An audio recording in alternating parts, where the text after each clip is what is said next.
grief isn't linear and it's going to come back in waves. This is the Mindfulness and Grief podcast, and I'm Heather Stang, author, yoga therapist, and thanatologist. You didn't choose grief, but here you're choosing how to show up for yourself, and I'll guide you along the way.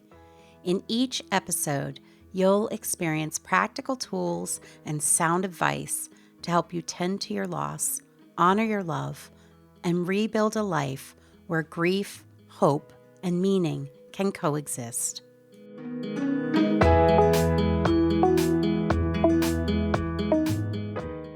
I'd like to welcome you all back, and you all includes my co-host, Amanda Palermo. Hi, I'm so happy to be back. We are in our exploration of the mindfulness and grief system. And this episode, we are talking about step 5, getting unstuck. This is a step that is named in a way that resonates with the experience of what people feel, though I really believe that most of the time when we feel stuck in our grief, we're not actually stuck in our grief. We just are really not enjoying it, and it's taking time, and it feels awful. And so that feels like stuck, but really it's part of the grief experience. And I'm wondering if you felt that at any point along the way, Amanda. When you were talking about the stuck part, I got an image of, for me, a boomerang. It's almost as you're going through your own grieving process, there are times where a person may feel like they're quote unquote getting better or feeling better, or I'm making these strides towards moving on with my life, those types of things that we go through our head. And then maybe we haven't cried in a while, or maybe we haven't thought about our person in a little bit. And then all of a sudden, one day, out of nowhere, we get hit with this overwhelming sense of grief. It's like a tsunami wave that comes over you, and you're just feeling like you're grieving the person as if they just died, even though maybe some time has passed. And that's why I like to think of it like a boomerang. It just, those feelings that you've thought are just left, they come back. And so it can make us feel like we're stuck. I think that image of a boomerang is perfect. And it's exactly that experience that I hear so often. These words almost verbatim. But I was doing so well. And with that is not only the felt sense of being sad, angry, missing the person, all that, but there's another layer on top of it that implies I should be doing better. I'm doing something wrong. I'm not grieving. And this step is really designed to both help create some space around that feeling of stuckness, and also to remind us that self-compassion is going to alleviate some of our suffering. Because out of anybody who's ever come to me, and out of myself included, it's not that you're doing something wrong. It's that grief isn't linear, and that it's going to come back in waves that are at times expected and at times unexpected. And what you said in there too about there's this moment where people feel like I'm able to manage my emotions better. I'm getting more sleep. I'm able to go to work and actually focus. Maybe I'm starting to have coffee with my friends again. And even though there's that missing in the background, I'm more present. And then boom, something hits and you just want to stay in bed and cry and feel. So I think your explanation is perfect. And what you said about that it's not linear. I think somehow somewhere in our maybe our society we've been taught that we always have to make progress with things in our life, our job, or and that when it comes to grief, people think that there has to be some sort of progress that needs to be made. And I think that's a mental shift, maybe, that needs to happen at some point where you realize it's not really that I need to make any progress with this, that it's a boomerang, it's like a circle. I always say it's fluid. So there's no end point that you get to where you're like finished with grief and you've progressed to the end and you're at the finish line. It's not like that at all. And so I think that's sometimes why people would feel like they're stuck, if those feelings of grief and those acute feelings especially start to come back when we have these grief waves. And so just to put people's minds at ease, it doesn't mean you're going to feel awful forever in the same way. I was thinking about that metaphor that is so common and so used of a caterpillar turning into a butterfly. The butterfly doesn't look anything like the caterpillar, but that's progress in a strange way. And so we aren't the same person. Now, there might be parts of us that are the same. We might have some of the same values and we look the same and the same friend. Like there are elements of your life that may not change, but there are elements of your life that are going to change, that are not going to go back to the way that they were. And so when you were talking about progress, I think a lot of times that idea of progress is measured along the idea that we are going to return back to who we were before the loss happened. Now, not all of these changes are going to be bad. Again, I am never comfortable with grief as a gift, so I'm not saying that. But so often when people embark on some sort of intentional, mindful grief work, such as in the mindfulness and grief system, they might find that on the other side of doing that grief work, they're able to be more self-compassionate. They have better boundaries. They're more clear on what matters to them. They're able to savor certain relationships. So some of the changes that we have, and this is something we explore in a later step, but we're starting to lay the foundations here because it's in this step 5 that we learn to look at our grief experience in a different way. That's really the key element of getting unstuck, is when I keep looking at the problem in the same way over and over again, it rarely is going to have a different outcome. So I need to change my view. And so the practices in this section are primarily around looking at things differently. And we already started that a little bit in the last step with skillful courage and working with difficult emotions by looking at our suffering through our physical body. Remember that rain practice? And so that was a different point of view too. But here we're going to start adding in some other tools. Yes. I think there's a little bit too of a feeling of surrendering to grief as a process. And I say surrendering a little bit loosely, but it is a process, an ongoing process. And I always tell myself to just remain open to that process because it's always going to change. And like you said before, the way that you grieve and or respond to your own grief when it comes back or when you have those grief waves might be different. It might feel more painful, less painful. And it's always changing. And I think for myself, when I really thought to myself, okay, I've just got to let go into this process.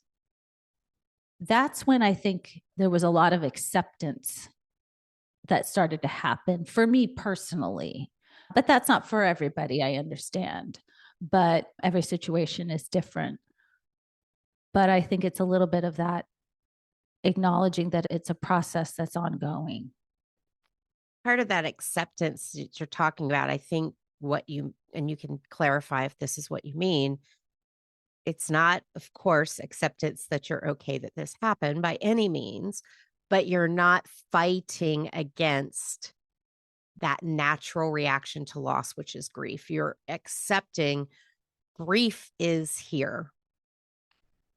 And all the fighting and struggling and avoiding and trying to run away from it isn't going to actually make it go away, but accepting that it is a process and that it isn't a cognitive activity where you can just decide, I'm not going to feel that way anymore, is the practice. Well, and that's exactly what I meant. What you just said it perfectly. That's exactly how I meant it. And I also think too, when I said acceptance in the back of my mind, I cringed a little bit because that wasn't exactly the word I was looking for. Because sometimes I think people also feel like that they have to accept the death somehow. And that, of course, is not at all what I was meaning. And I think you and I are on the same page about that. I think it also speaks to, I'm going to nerd out a little, but the difference between, say, stage approach to grief versus task approach. And again, I've said many times on here, deep bow of gratitude to Dr. Elizabeth Kubler-Ross, but her observations of dying patients has gotten translated into 5 orderly stages if they're misused. And that last quote unquote stage is listed as acceptance. So in popular culture, there can be this idea like, oh, you just need to accept the loss and move on, which isn't what anybody in her realm was saying, but that's how it's interpreted. Then when we look at Dr. William Warden's tasks of mourning, which is what I like to use, which is really what the mindfulness and grief system is built on, accept the reality of the loss is the first task. And he just means the factual acceptance that it has happened. It's not an emotional attitude or a spiritual attitude. It's just, this has happened. This person has died. And now I'm going to do my grief work. And just for, if anybody's sitting there going, what are the other 3? I'm going to list those off right now, because if I were listening and somebody said one of 4 and didn't mention the other 3, I'd be losing it. So the first one is accept the reality of the loss. The second task is to cope with the pain of grief. The third task is adjusting to all the changes since the person has died. And the fourth task is embarking on your new life while maintaining an enduring connection with the person. And the idea behind these is giving you things to do, and you get to figure out how you're going to do that. And the mindfulness and grief system is full of tools to help you do that. And I really think about how the different steps align with those 4 tasks. And actually, in the mindfulness and grief coach certification training we had on Friday, we started talking about how do the 4 tasks line up with the 8 steps.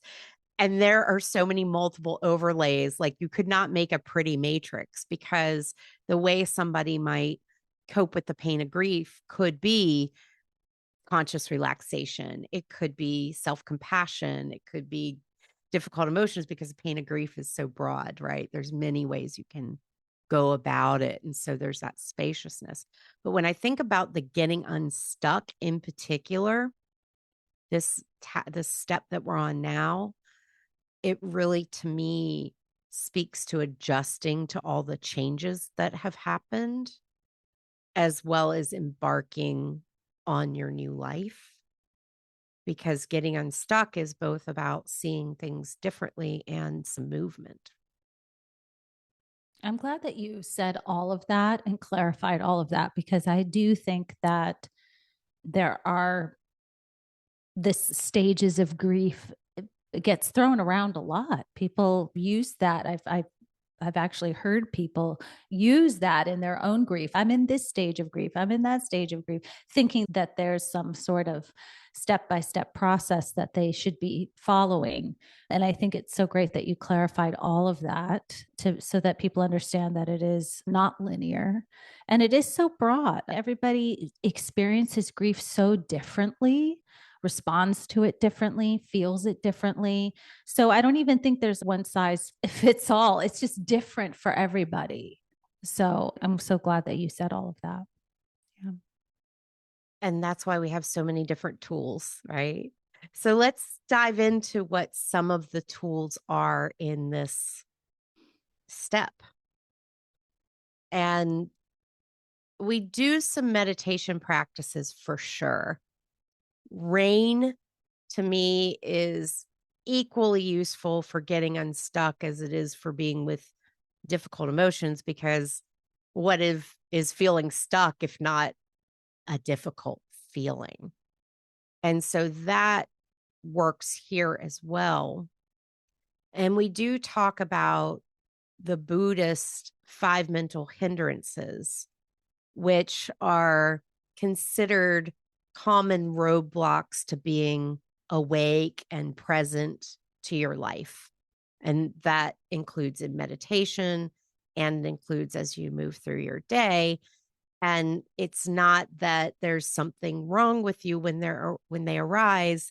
It's just a way of naming our human reaction to things. And so the idea is these are innate sleeping in us, and then circumstances happen that give them some, I'm going to say some fertilizer and have them sprout. And I'm going to touch on those briefly, but there's some other practices that I really love too. So let me just list those 5 mental hindrances first. And the way that I like to work with these, by the way, is naming what I'm seeing in myself. So naming the hindrance that I'm seeing, having self-compassion for myself for having that, because there's nothing wrong with you for having it. It's a reaction to circumstances. And then there are specific practices you can do for each one. But again, rain is a really good one, because if you remember back to rain, the first thing is to recognize and to name what you're experiencing. So I'm just going to list these out. The first hindrance is desire or craving or even greed. And this can show up in grief. And this is so understandable. Like even just saying this is where longing happens, that yearning, that wanting, again, completely human. And so a way that you could also tend to this in addition to rain practice is through finding a way to connect with the person who died, which we'll talk about a lot in the next episode when we get into continuing bonds. But it might be tending to that yearning and longing by nurturing the continuing bond. And then the second one is aversion or resistance. And so this is the opposite of desire and craving. This is the other side. We don't want what's happening. We want to throw a fit and say no, or we just completely avoid it. This is what you were talking about with, or we were talking about with acceptance versus rallying against it. This is in a lot of cases where we say, this is what's really happening right now. And it's really hard. And I don't like this and I don't want it. But all the thinking in the world isn't going to make it be different. Third one is restlessness or worry. This can include anxiety and rumination. For this, I think movement, somatic practices, yoga, running, swimming, biking can really help with that energy. And also the practices from conscious relaxation, where we're helping our nervous system come back into state of balance. The fourth hindrance is sloth and torpor. And those words, we don't usually use those in everyday language, but this is sleepiness and exhaustion. The difference is sloth refers to physical exhaustion, and torpor is mental exhaustion. Sometimes it's hard to tell the difference between the two, but sometimes we know darn which one it is. For me personally, both have the same result. It means I need a rest or a break or to go take a nap on my swing in my porch swing and be outside and be in a different environment and just disconnect from whatever's exhausting me. Looking at sleep hygiene can really help here too. But the other thing I like about differentiating between physical and mental, physical sometimes just means we need sleep. Like we literally need rest. We've been running ourselves ragged. Mental sometimes might mean a little more nuanced response, like setting a boundary, because mental exhaustion can come from giving too much, right? And so differentiate between those two, you might get a different solution. And then the fifth and final one is doubt. And doubt is considered the most dangerous hindrance because it can lead us to give up on our practice. And so for me, when I'm feeling doubt, sometimes it's going out and reading about someone who's overcome whatever I'm dealing with. For other people, it might be being in a grief group where there's people in different phases of their grief. I'm not going to even say stages. If you're early in grief, sometimes being around someone later in grief can provide a little bit of hope. So there's a couple different approaches to this. One is by naming what the hindrance is and tending to it. But another practice could be something quite different, which I'm going to tell you after. But I want, Amanda, I know in the yoga world, you have something similar. So in yoga philosophy, we have what's called the kleshas. And they're like the 5 mental afflictions, or I've heard them talked about as poisons that are believed to cloud our mind and cause like suffering and hinder our spiritual growth. And so the 5 kleshas are ignorance, egoism, attachment, aversion, and fear of death.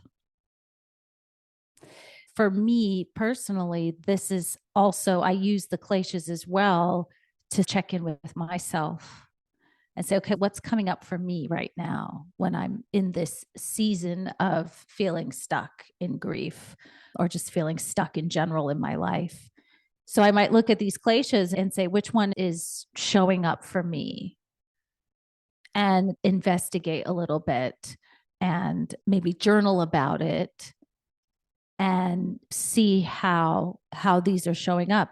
And then I want to go back to something that you said before. It's almost like the grief, it's like it gets stuck in your body. The energetic part of grief gets stuck is how I like to look at it. And these are ways in which we can move that energy, whether it's physically in the body or in our mind. And it's about moving it through and moving it out. That's my image, the way that I kind of connect to it.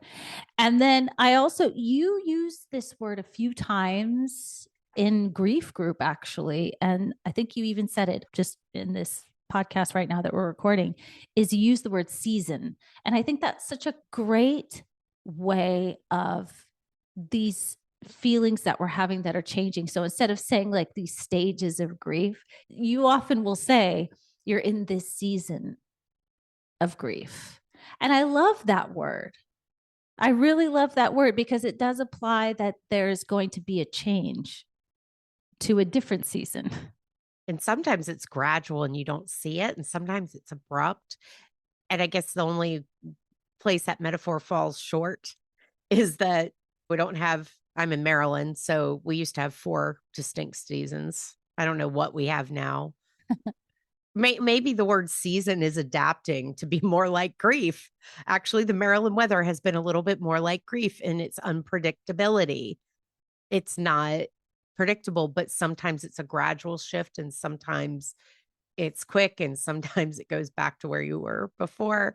So it's a different type of a season. But I think what happens is when we look back, if I look back over my life, I can see these pockets of seasons in general, not just grief. But I certainly can think back to a loss where there was the acute season. And then there was the, oh, I'm doing a little better season. And then it was like, oh, no, I'm not season. And now I'm in this sustaining season, for lack of, I'm sure there's a better word, sustainable, where I'm able to live my life fully, even though that loss happened. And even though I think about that loss, even though it's part of my life, it's not separate from me. That goes back to that whole metaphor of how you don't look like the caterpillar when you become the butterfly. Maybe the wings are the metaphor for the things that get added on with the work that you do. But I'm glad you like that word. I think it's a valid one. In fact, there's a book I contributed to that was edited by my friend and colleague, Claudia Kunin, called Seasons of Grief. It is a book intended more for clinicians, and it has a lot of artistic and creative practices. I wrote the chapter on journaling for grief.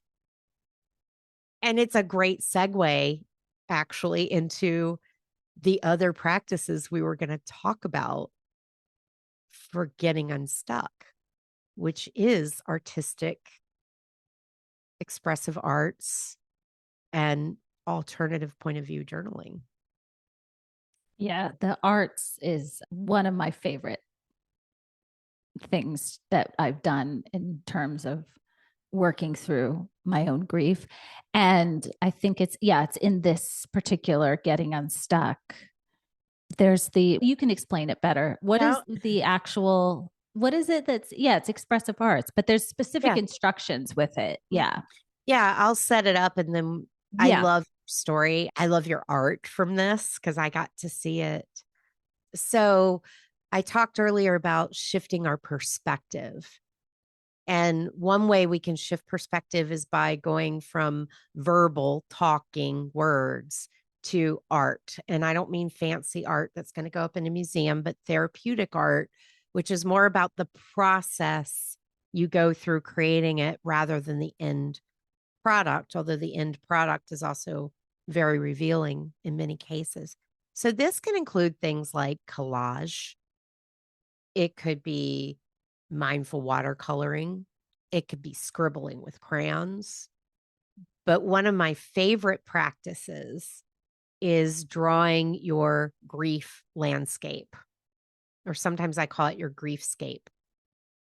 And this is where I ask the question, usually after a period of meditation, and in particular, I love doing this practice after my clients do outdoor walking meditation because in that they don't know that the griefscape's coming unless people listening to this podcast, if they ever do a retreat with me, they might know what's coming. But they're out there in nature and they're just paying attention to what they see, hear, smell, the thoughts that come up. And then we go back inside. And the practice is if your grief were a landscape, what would it look like? Is it daytime? Is it nighttime? What's the weather? What are the flora and the fauna? What's the light like? Is it on this planet or another one? And it's just this wide open. And then you have a period of time to, in most cases, draw it. And when I do this in person, I give everybody crayons because crayons are not intimidating. But I've seen people do it with watercolors and colored pencils. And you did a whole different thing that I would love for our listeners to get to hear about your art. So what I did was I actually got large canvases because I've done like my own artwork at home with canvases. So I decided to do that. And I got several canvases. And so when I started it, I remember thinking, okay, landscape. So I took that literal landscape. So the first canvas, the first two canvases were me attempting to draw a landscape that reflected how I was feeling. And after it took me a while, after an hour, and I looked at what I had in front of me, I didn't like it because I don't think it really reflected what I was really feeling. So then I went to a third canvas and I started taking out different colors.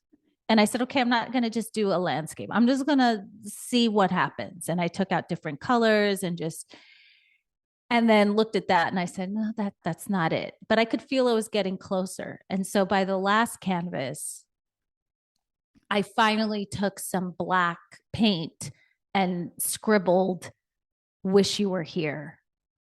And that, for me, I was like, that's it. And then I started drawing like these flowers and all these different colors. And then I put sprinkles on it because I was connecting to things that reminded me of my mother.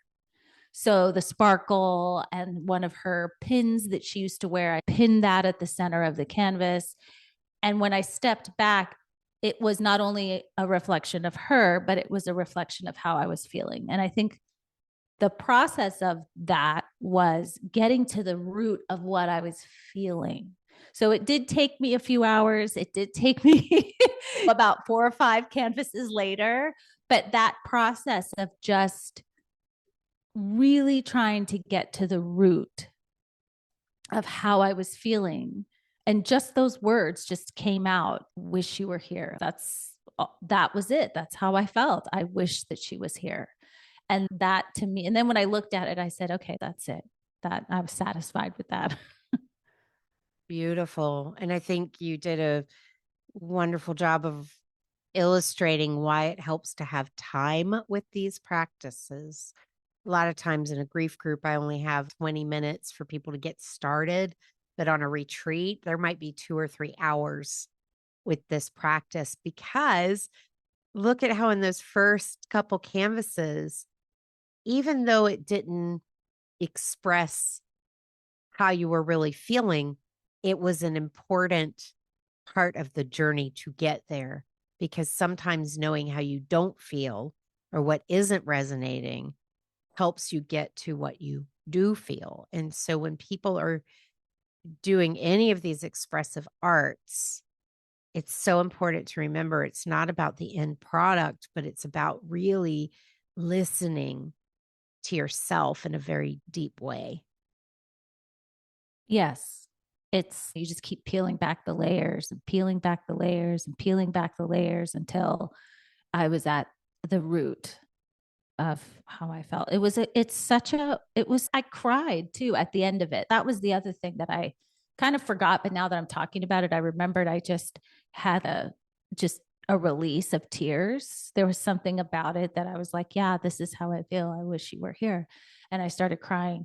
And I think that I felt so accomplished afterwards, though. I felt, oh, yeah, this is great. I got to it. I got to how I was feeling. There was a sense of accomplishment about that.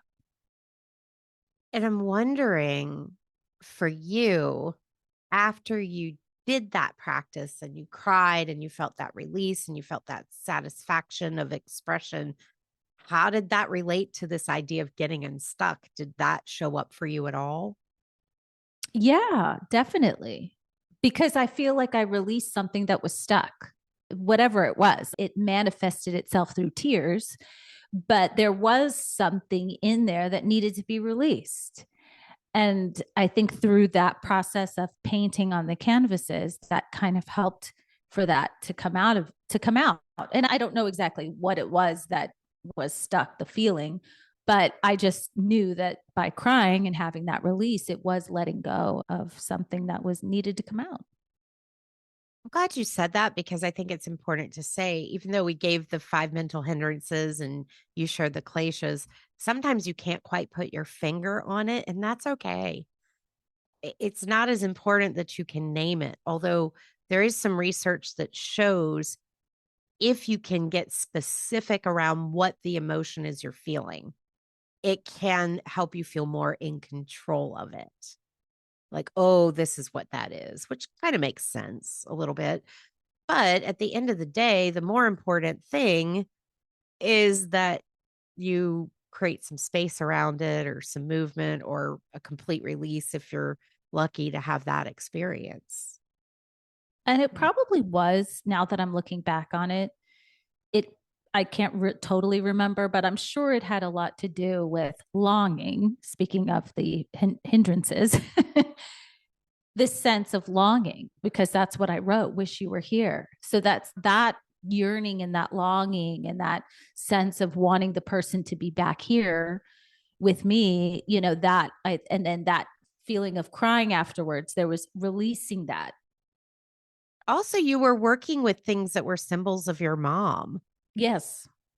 You were spending time with your mom as you were doing that. And when I talked about that hindrance of longing, one of the ways to tend to it is to nurture the continuing bond. And so you were doing that through your art practice. And even though when I give the instructions for this, I specifically and intentionally never say anything about who's there, who's in the landscape, because by not giving an instruction, it gives people permission to put whoever they want in there, which could be many people who died, or could be people who are present, or it could be no one at all. And there's a lot of space there. So I don't ever want to guide it because this isn't necessarily a continuing bonds practice, but more often than not, there's symbolism that shows up. We did this in group recently, and someone had this whole planetary cosmic thing. And I think it was that her person was represented as a star, if I remember correctly. So there's just so much beautiful symbolism that comes And up. And for you, you weren't just working with symbolism, you were literally working with your mother's pen. yes, it was something she wore, and there's like photographs of her wearing this pin. So it was like something, yeah, tangible that was hers. But also, I think the reason why I love this expressive arts so much is, like you were saying, it doesn't have to be a person. Maybe it's a pet. Grief, as we know, it can be something you're grieving in your life. Maybe you are going through a separation of some kind, a divorce, or there's so many losses that someone can experience. And so I think that by you intentionally not saying like who or what to put in there, and just allowing the person to paint and whatever comes up. So I think a lot of people can do this. It's not just really for people that have lost a person or human. I agree. I agree. Yeah. And then if you are more of a word person, there's also writing from different points of view. That's another part of this. So we all probably are familiar with the idea of point of view writing: first person, second person, third person, and third person omniscient. I don't know what grade that was, but it's going back to grade school. So first person is I, second person is you, third person is he, she, they, and third person omniscient is where the narrator has access to everything that's going on. They know all they know all. And so when we're writing from different points of view, one of the practices is to take a story or a situation that you feel stuck around and to write about it using something other than first person, because we are walking around in the world in first person. I this, I that. That's how we see things. And so the first person I mean, it can help. And that's how a lot of our journal writing is. That's totally normal. Nothing wrong with that. But what second person does, so if I'm writing about something I experienced that I'm writing in second person, I'm going to say, you walked into the house and you saw him there, is different from I walked into the house and I saw him there. That you can create a little bit of distance and hopefully a little more compassion. You could also be judgy, but we are not doing judgy writing. We're doing kind, mindful writing. And then she walked into the house and saw him there. That's even a little more distance. And so telling a story from those perspectives shifts the narrative. One of my absolute favorite practices shared with us in grief group was someone who was feeling stuck. I don't know if she used that word exactly. She was grappling with all the things she felt she should have done for her mother at her mother's deathbed. She was actually not, that's not exactly how it was. It was that she was questioning if she'd done enough. I knew she'd done a lot. She told us what she did. My perspective as the group facilitator is, wow, she showed up, right? But for her, forest and trees, right? She's so close, so in it. And so she wrote her mother's point of view from her mother on her deathbed, watching her daughter. And things came out like, you were here for me. You played the music I really wanted to hear. You held my hand and were there with me when I took my last breath. Okay. Let everybody breathe from that one. That's big. And there were more beautiful words. Her mother told her how she felt about her, how she cared. And it was lovely and it was painful. And there was not a dry eye in the group. I want to say that is not going to be the right story to write for everybody. And that might not be what everybody needs, but that's one example. You can take that second person, you, and it could be yourself watching yourself. It could be, if you believe in God, it could be God watching you. It could be angels watching you. It could be a friend watching you. There's so many directions you can take this. And it is, I think, one of the most powerful practices. Yes, it is. I think I've done this one before, and so many good things come out of it. Really good things come out of it. And it does help you to see things from a different perspective, and you make some connections maybe that you didn't realize, or things that you didn't connect to before. So I think it's a really powerful practice. So the journaling prompt I want to give our listeners, if that's something you want to do, this one's really simple. You pick someone or something that is a caring presence in your life. This could be your pet, your best friend, a mentor, something larger than yourself, like God or a spirit or love embodied, whatever, just something that you feel cares deeply for you. And here is a prompt. Dear Heather, I see how hard this is. I want you to know. So that's a letter writing. And letter writing can be a form of alternate point of view as well. And maybe after you let that compassionate voice out, maybe you want to write a response to it. That's a practice too. And then finally, the third piece. So we have the expressive arts, and we have alternative point of view, this is where we start to weave in carefully the idea of gratitude journaling. But I am going to go through all of my things and I'm going to rename gratitude as appreciation. Because as of late, I felt that the word gratitude can be loaded. Can you say more about that? This isn't going to resonate with anyone. If you're like, she's not making any sense, that's okay. I'm not here to start a move. Gratitude feels to me like there is a giver and a receiver. In many cases, appreciation comes from within. I'm really appreciating this flower. I'm really grateful for this flower. For me, it feels different. Not saying that's going to land with everybody.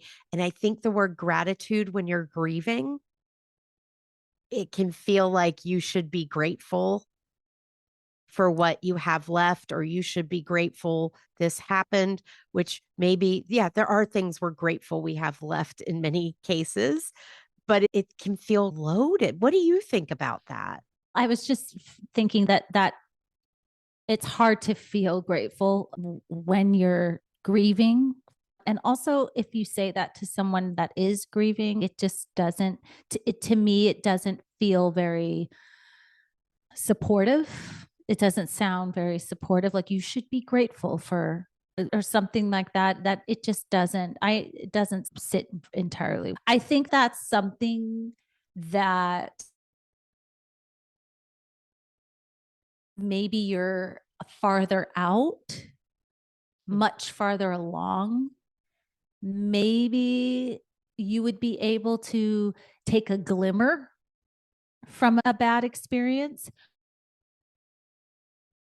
But I don't know about, I agree with what you're saying. And yet appreciating things can be helpful. And so this is one of those practices that I read the room before I offer it. And I give examples, like we're appreciating the friends who showed up. We're appreciating that they brought us this meal. We're appreciating the fact that we have some skills that we're learning that we can work with. So important to mention, but also we want to be sensitive around it. And again, I like that word appreciation because it just feels more self-empowering for me. So we're at that point where we've gotten unstuck, and that bridges us into the next step, which is already starting to emerge, because it's not like the next step has ever gone away, because step 6, continuing bonds, is about nurturing the love that remains and figuring out, how am I going to transform this relationship with this person that I love deeply, who is no longer on this physical plane, if it was a good relationship.